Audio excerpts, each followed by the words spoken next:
By the time I was 27, I had over 50 shoulder dislocations. I even dislocated my shoulder putting on a shirt one time. And from that, I dealt with tears, pain, muscle tightness, compensations, depression, you name it, I had it. I even remember this moment like it was yesterday. I was crying in my bed because I had dislocated doing my rehab. And at that point, I literally couldn't even conceive of a reality where I could do what my body is capable of now. And sure, some conventional rehab helped, but I attribute a lot of my success to some unconventional methods that you're not gonna hear from doctors or physical therapists. So I wanna share with you step by step what I did to go from this to this. So if you're dealing with upper body pains or stiffness, you can see what I did to get some insights and some inspiration so you can put this chapter behind you.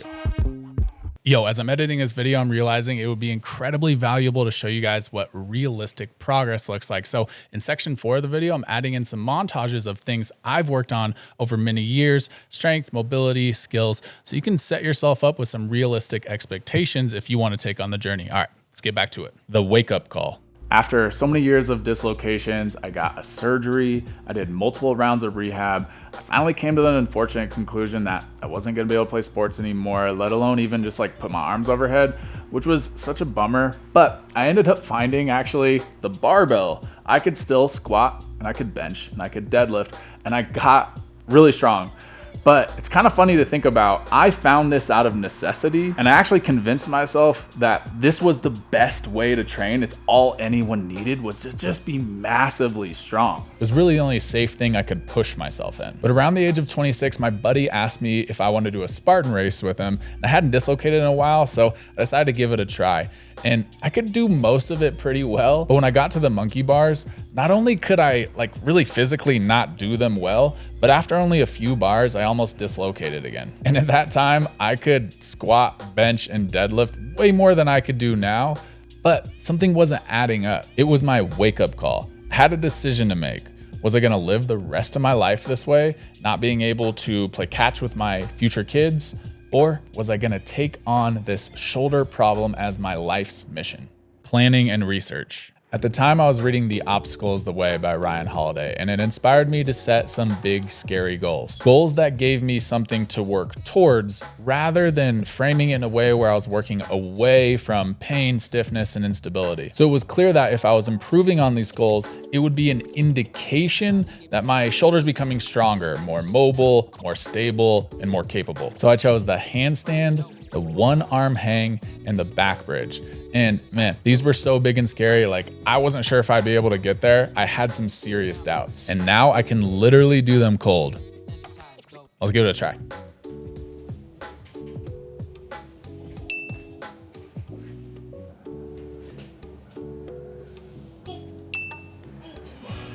First handstand of the day is always a little tough.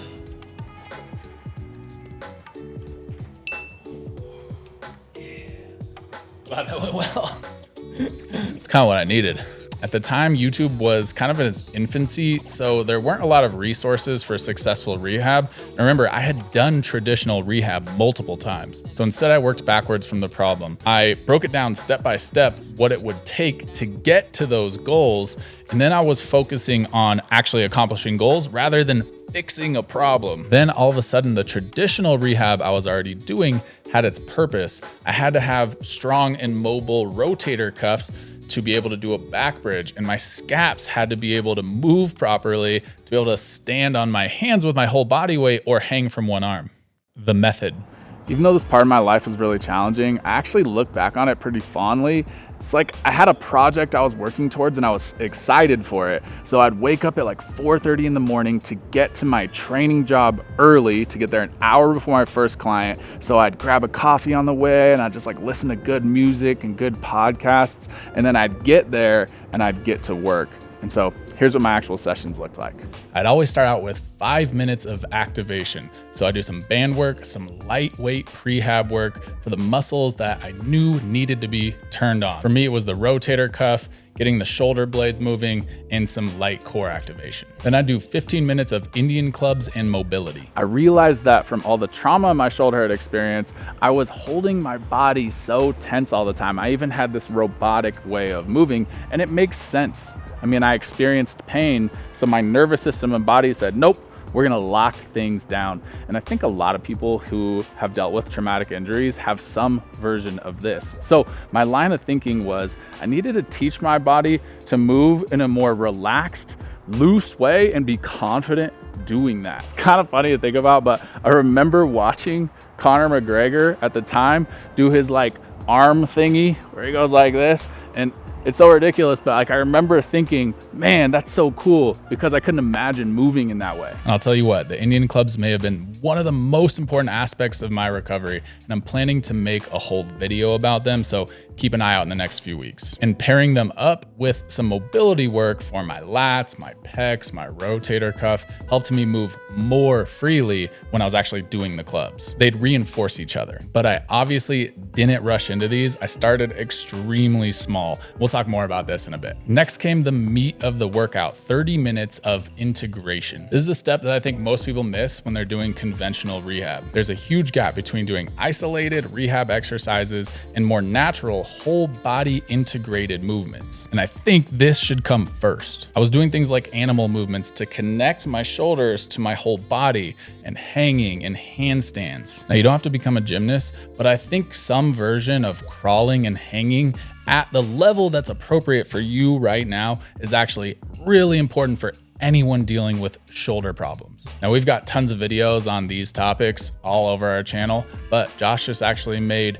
a new program, the Human Animal Method. Check it out, link is in the description. And with this, I was also doing some basic calisthenics movements, some kettlebell movements, just to integrate the shoulder into the whole body. So things like Turkish get-ups or getting on the gymnastics rings. In this way, I knew I wasn't wasting away. I was actually building more functional strength that made me feel stronger than when I could bench over 300 pounds. And then finally, for the last 10 minutes, I did the classical rehab. It was a dedicated time to bring up the weak links. Bands, dumbbells, you know, the boring stuff that your PT tries to convince you to do at home. But like I said before, now they have their place in context, so I was more motivated to do them. So I do these style of workouts 3 to 4 days a week. And then that gave me time on the other days to focus on things like lower body strength and mobility. If you're needing a routine to follow, I created the Bulletproof Shoulders program that addresses the most common weak links and compensations that I've seen with working with hundreds of people on shoulder problems over 15 years. And in the description box, there's a code for 25% off. Go check it out.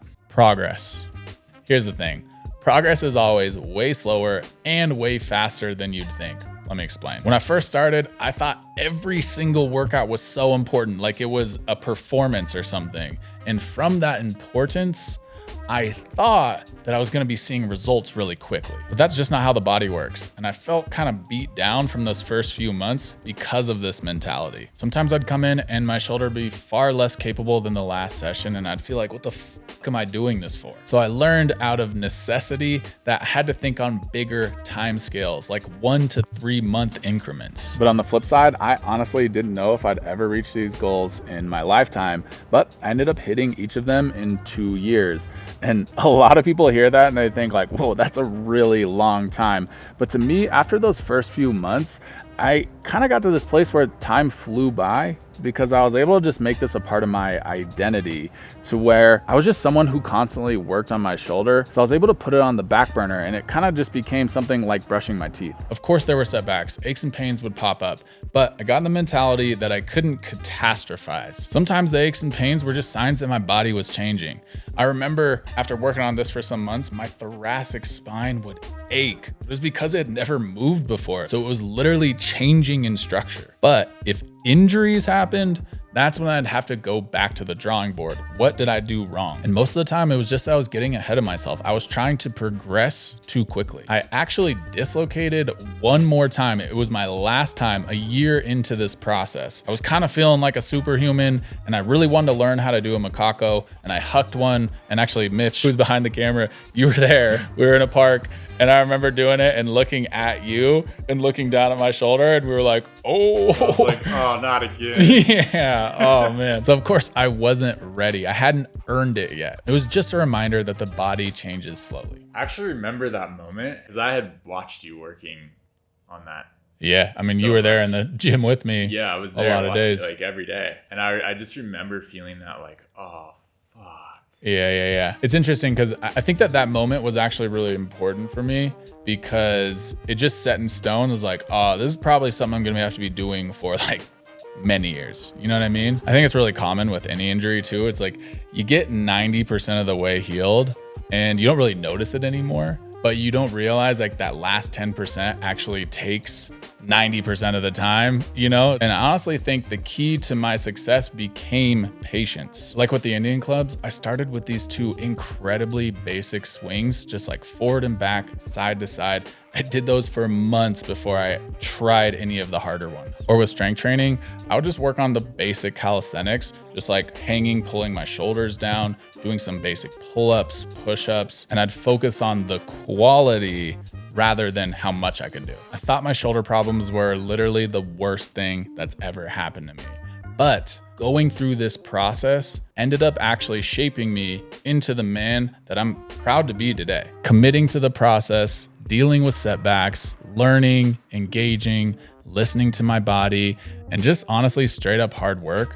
It was an art form that I created through trial and error. I mean, there's countless sayings for the same idea. Every injury is an opportunity. Smooth seas never made a skilled sailor. The strongest steel is forged in the hottest fire. I learned hard life lessons through the vessel of my shoulder problems. And now human movement has become my passion. I spend a majority of my time helping people reach their goals, making videos, sharing the most important lessons I've learned, and in between moving my body in ways that give me so much joy that sometimes I have to look back at where I came from and just kind of get a feeling of awe. My coach and friend Will Brown would always say, the thing isn't the thing. You think you're working on one specific thing for one specific reason, but you forget that how you do anything is how you do everything. Committing to working through my shoulder problems gave me a crash course in what it actually takes to be a successful human being.